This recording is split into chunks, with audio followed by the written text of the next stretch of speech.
dominating in their sport and doing it at such a high level. It's exciting and fun.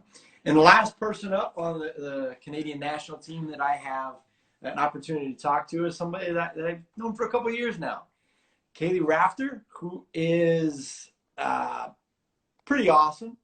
Known her for a while. Catcher on the team. She was on the team in 2008 with the Olympics for Canada, and there she is in the flesh, Fetz. I love it. And you're down in the Seminole country. I am down in Tallahassee. I love it. I love it. You can tell. I'll give you a quick peek right over my shoulder. That's how you can tell. Yeah, very much. Yeah. So. Hey, thanks for helping set this all up. This has been really fun. It's been really fun for me. I don't think I realized how much I like talking to athletes and coaches from different sports.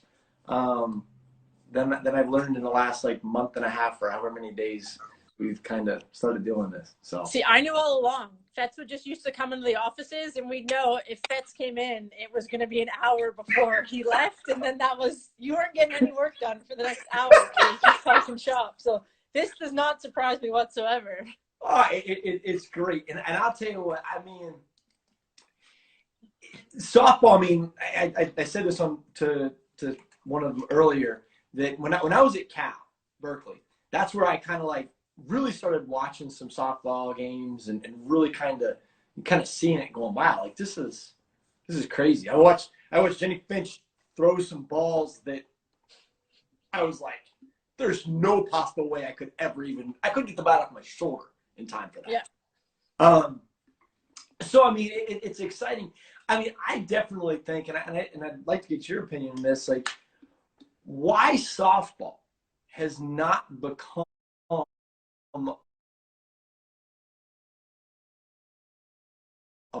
bigger professional league in the United States, or one that's on TV as much, because as much as ESPN in college softball is an incredible ratings hit. I mean, I see the numbers. I mean, people watch it a lot. Yeah, I think it's outgained the men's World Series the last 2 or 3 years now. Which you would never know that if you didn't, if you weren't involved. Why do you think it hasn't kind of made that jump? Yeah. Yeah. I mean, I definitely think it's the backing and the investment into the women's sports. I know you guys have been talking kind of a lot of the Japan League, but they don't run it for a profit. There's not right now. It's tough to make money, and I think even you look at the WNBA, who's really coming into their own now. But that's been how many years of the NBA kind of taken a loss on developing it and building it from the ground up. There just hasn't been that same, I think, investment at the grassroots to try to get something going. And there's been a professional league, but you're talking 4 to 6 teams, and it's so tough. Geographically, you're a little bit limited too. You try to spread it out to these areas, and I mean, it's just, I think it's a tough just kind of sell for some people. It's summertime, we're going against a lot of cool stuff to do in the summertime, and kids are playing, and so I mean, I think there's been a lot of factors, but just it seems like there's a bigger push now for just women's sport in general. And I think people are seeing the value in it, but before there wasn't, I don't think people saw the value, and I think that's fair. But I think now we're getting to the point where you're kind of getting to that where you're like, Kate, I think there could be something else here in terms of a professional league. Well, I mean, I read an article, Diana Taurasi, playing in the WNBA. I mean, she kind of stuck it to some very affluent, females out there that said, hey, when are you going to step up and do what Mark Cuban's done with the NBA, the NBA and stuff like that?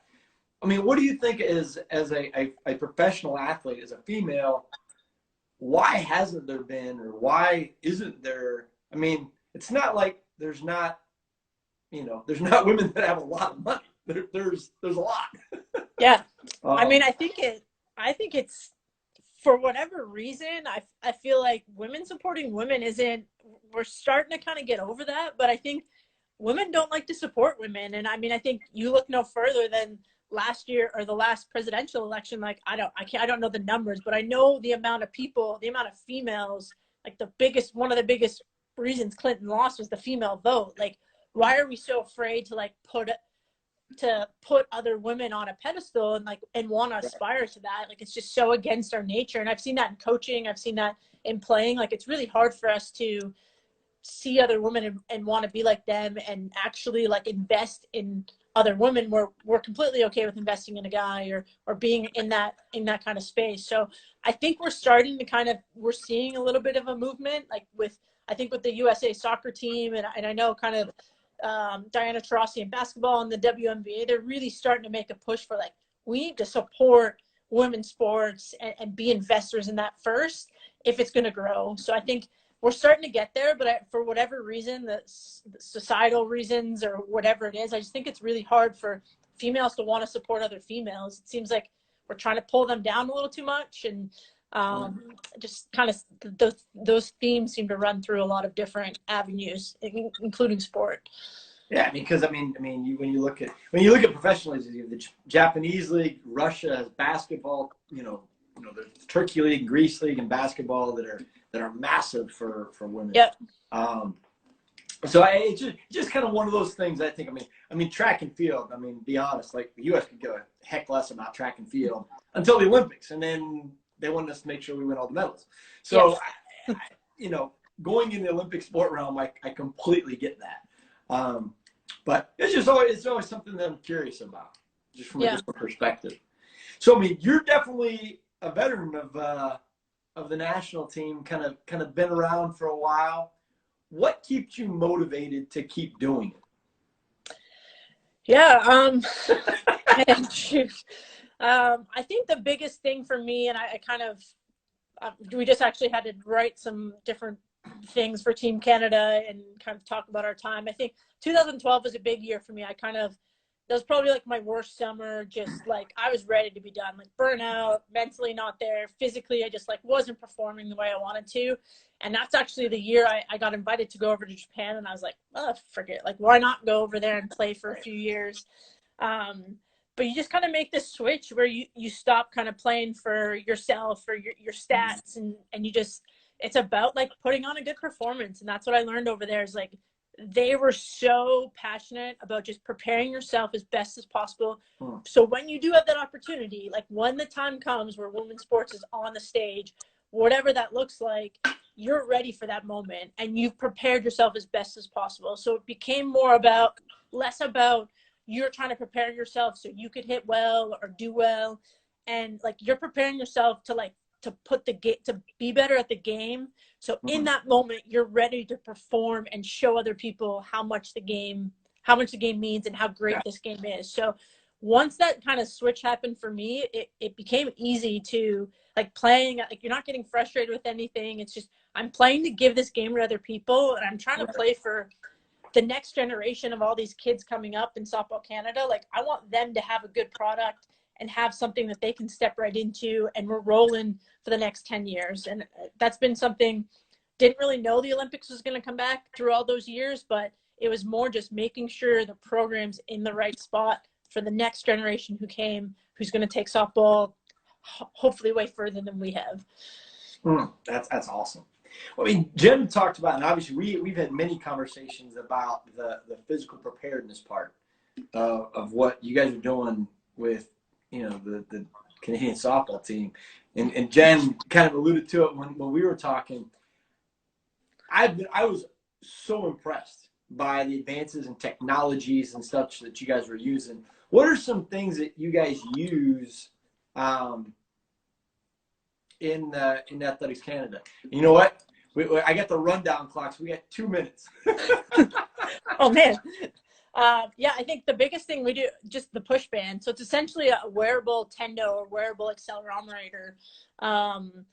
Just that it measures our lift. So like we know, like there's days where you're not there's days where you're not ready to go as an athlete, or you're trying to hit a specific, like this is a strength day, but you don't know if you can go heavier or not. So instead of saying like throw a bunch of weight on the bar, like you have to get between 0.4 and 0.6 on your speed.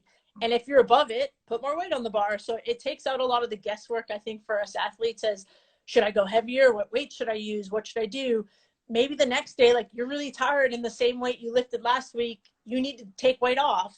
So I think that's been one of the biggest, where we're actually just, how we are on that day is how we're going to maximize our training, whatever that weight looks like, instead of trying to, I think, program to what the textbook says. You're programming to what the athlete is actually doing that day and can do that day. So I think we've seen some huge jumps in like things like our trap bar deadlifts and just how heavy we can go, because we're sticking to what our body can do, and we're getting the most out of each day and not overtraining when we're not in a good state too. Man, that's awesome. Well, hey, thanks for arranging it. This has been awesome. I've learned a lot. So I'm excited. Hey, you have 10 seconds, essentially. I've always wondered, why the visor and not the baseball cap? Why does softball wear visors, not baseball caps? Because it's easy to put your ponytail outside of it. It's easy. That's what it is. Okay, now I know. Just like your hair's flowing right now. Let's go, man. However you want to wear the do.